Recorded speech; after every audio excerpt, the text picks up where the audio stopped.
दिन पहले होली और जुम्मे की नमाज एक वक्त में पड़ा, ठीक वैसे ही अब नवरात्र और ईद एक वक्त पर आ गया है, जिसको लेकर मीट पॉलिटिक्स भी शुरू हो गई है। जहां हिंदू समुदाय का कहना है कि कुछ दिन के लिए मीट की दुकानें बंद कर देनी चाहिए, तो वहीं दूसरी तरफ मुस्लिम समुदाय का कहना है कि साल में एक बार त्योहार आता है और ये जंग न केवल यूपी में बल्कि अलग अलग राज्य में नवरात्र और ईद को लेकर चल रही है। तो क्या है पूरा मामला, जानेंगे विस्तार से इस स्पेशल स्टोरी में। नमस्कार, कैपिटल टीवी उत्तर प्रदेश देख रहे हैं आप, मैं हूं आपके साथ राधिका राज। मीठी सेवइयों के साथ मनाए ईद। उत्तर प्रदेश सरकार के 8 वर्ष पूरे होने के 3 दिवसीय मेले का आयोजन हुआ, जिसमें सेवा, सुरक्षा और प्रशासन है। कार्यक्रम में पहुंचे जनपद प्रभारी होम गार्ड मंत्री धर्मवीर प्रजापति ने कहा कि नवरात्र के अवसर पर आदि शक्ति की पूजा होती है। ऐसे मौके पर मीट की दुकानों को बंद रखना चाहिए और ईद मीठी सेवइयां के साथ मनानी चाहिए। नवरात्र साल में 2 बार आते हैं। कार्यक्रम में प्रभारी मंत्री ने आंगनबाड़ी कार्यकर्त्रियों के बीच नियुक्ति पत्र का वितरण किया। कार्यक्रम में डीएम और एसएसपी सहित अन्य जनप्रतिनिधि भी मौजूद थे। उत्तर प्रदेश के इटावा में जनपद प्रभारी होमगार्ड मंत्री धर्मवीर प्रजापति ने प्रदेश सरकार के 8 वर्ष पूरे होने पर आयोजित कार्यक्रम में शामिल हुए। इस मौके पर उन्होंने विधान परिषद सदस्य मानवेंद्र सिंह के साथ लगाए गए स्टॉलों का निरीक्षण किया।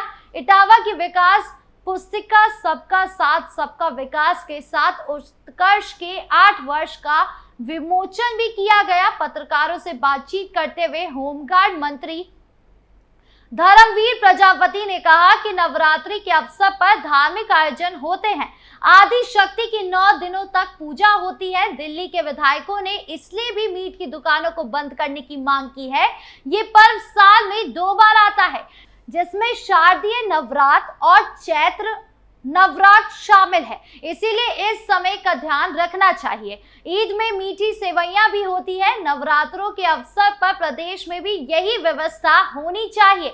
विपक्षी सरकार पर हमला करते हुए उन्होंने कहा कि विपक्ष के कार्यकाल में आए दिन दंगे होते हैं। आज उत्तर प्रदेश में नो कर्फ्यू नो दंगा, उत्तर प्रदेश है चंगा चल रहा है।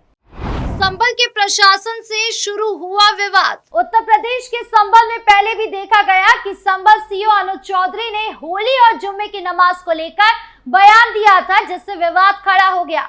जिसके बाद एक बार फिर सीओ ने नवरात्र को लेकर पीस कमेटी के साथ निर्देश जारी किया है, जिसने यूपी से लेकर तमाम राज्य में माहौल गर्मा दिया है। तो चलिए अब आपको संभल सीओ का वो वीडियो सुनाते हैं जहां वो उत्तर प्रदेश वासियों के लिए निर्देश जारी कर रहे हैं। मैं उस चीज को दोबारा नहीं दोहराना चाहूंगा अगर भाई मैंने क्या कहा था, पर किसी भी एक आदमी ने यदि मेरा वक्तव्य इतना गलत था तो वो उसे हाई कोर्ट में, सुप्रीम कोर्ट में क्यों चैलेंज नहीं किया, मुझे सजा करवाते।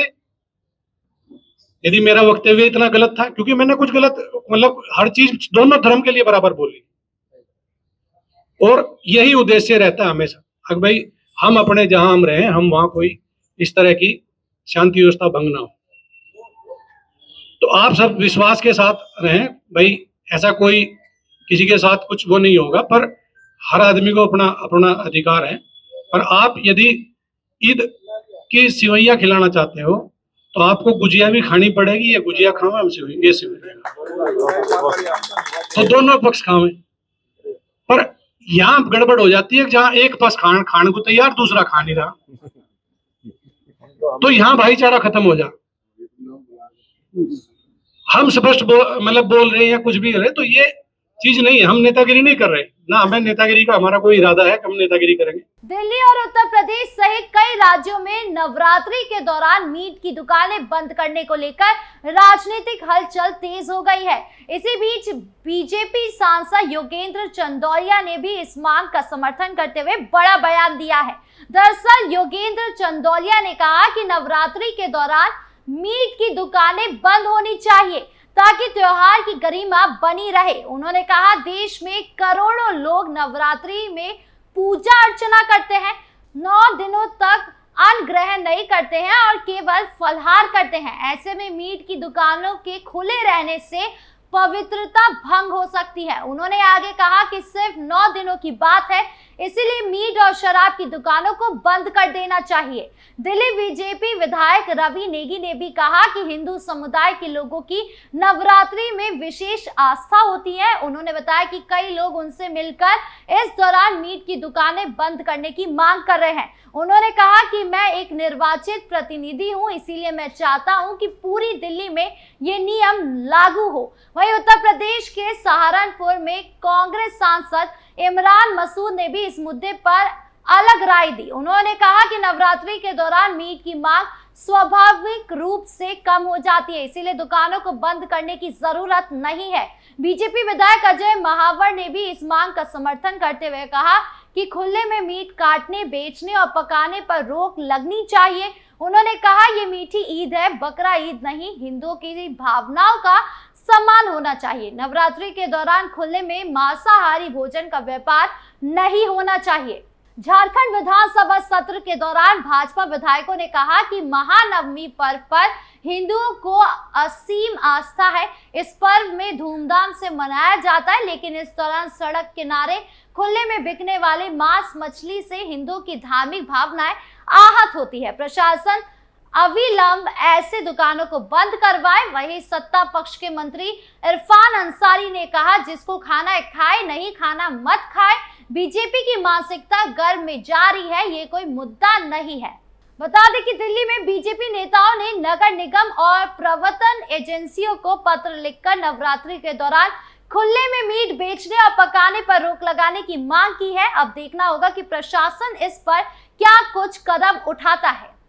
नीरज कुमार बबलू और विधायक पवन जायसवाल का बयान। कुछ नेता इस मांग के समर्थन में है तो कुछ विरोध में, और इसी कड़ी में बीजेपी के मंत्री नीरज कुमार बबलू और विधायक पवन जायसवाल ने जहां त्योहार के दिनों में मांस, मुर्गा और मछली की बिक्री पर रोक लगाने का समर्थन किया है, तो कांग्रेस विधायक प्रतिमा दास ने रोक लगाने पर ऐतराज जताया है। नवरात्र हिंदुओं का त्योहार है जिसमें 9 दिनों तक मां दुर्गा के 9 रूपों की पूजा होती है। नवरात्रि का त्योहार साल में 2 बार मनाया जाता है। नीतीश सरकार के PHED मंत्री नीरज कुमार बबलू ने कहा कि ये करोड़ों हिंदुओं की भावना और आस्था का सवाल है। नवरात्र के दौरान हिंदू समाज के लोग नॉन वेज से परहेज करते हैं। लोग मटन, मछली, चिकन आदि नहीं खाते हैं। पूजा पाठ में दिक्कत होती है। कई लोग ऐसे हैं जो देखना भी पसंद नहीं करते। अगर लोगों की ओर से मांग की जा रही है तो बैन कर देना चाहिए। उन्होंने कहा कि मैं इसका समर्थन करता हूं। बीजेपी विधायक पवन जायसवाल ने कहा कि ये मांग कहां से उठी है ये पता नहीं, लेकिन ये मांग जायज है। पर्व त्योहारों के दौरान पूजा स्थलों पर इन चीजों की बिक्री नहीं होनी चाहिए, जिससे भक्ति की भावना आहत या प्रभावित होती है। सरकार को इन मामले में उचित कदम उठाना चाहिए। इस पर अगर बैन लगता है तो किसी को आपत्ति नहीं होनी चाहिए। इधर कांग्रेस विधायक प्रतिमा दास ने कहा कि मीट, मुर्गा की बिक्री सड़कों पर तो नहीं होती है। इन्हीं लोगों की सरकार है तो कारोबारियों को निश्चित जगह देनी चाहिए। वैसे इनका सेवन तो सभी लोग करते हैं, अगर खाते नहीं है तो इतने बड़े पैमाने पर बिकती कैसे है। कांग्रेस विधायक ने बिक्री पर रोक की मांग को राजनीति से प्रेरित बताया है। हरियाणा सरकार का ईद की छुट्टी को लेकर बड़ा फैसला। यूपी से लेकर दिल्ली तक सभी राज्य एक तरफ और हरियाणा सरकार का ईद को लेकर लिया फैसला एक तरफ। दरअसल हरियाणा सरकार ने ईद के गेजेटेड छुट्टी को चेंज करके रेस्ट्रिक्टेड हॉलिडे कर दिया है। फाइनेंशियल ईयर की क्लोजिंग का हवाला देते हुए बदलाव किया गया है। हालांकि हरियाणा सरकार ने साफ किया है कि मुस्लिम समुदाय से जुड़े लोग इन दिन अवकाश ले सकते हैं। हरियाणा के मुख्य सचिव अनुराग रस्तोगी की तरफ से जारी आदेश में कहा गया है कि 26/12/2024 को जारी सरकारी अधिसूचना के आंशिक संशोधन करते हुए ये अधिसूचित किया जाता है कि ईद उल फित्र 31 मार्च को राजपत्रित अवकाश के स्थान पर प्रतिबंधित अवकाश के रूप में किया जाता है, क्योंकि 29 और 30 मार्च 2025 सप्ताहांत अवकाश के दिन है और 31 मार्च वित्तीय वर्ष 2024 और 25 का अंतिम दिन है। ये पत्र सभी विभागों को जारी किया गया है। इस आदेश के बाद अब सरकार के सभी सरकारी दफ्तर ईद के दिन खुले रहेंगे। हालांकि कुछ लोगों को इस दौरान छुट्टी लेने की इजाजत होती है। हरियाणा में बेशक ईद को गेजेटेड छुट्टी की लिस्ट में हटा दिया गया है, लेकिन मुस्लिम समुदाय के लोग इस दिन छुट्टी ले सकते हैं। हालांकि इस फैसले से कुछ वामपंथियों को दिक्कत हो रही है। ऐसे में देखना होगा कि और ईद पर क्या कुछ माहौल रहता है। आपको क्या लगता है कमेंट बॉक्स में जरूर बताएं। वीडियो अच्छी लगी हो तो लाइक शेयर करें और चैनल को सब्सक्राइब करना ना भूलें। नमस्कार।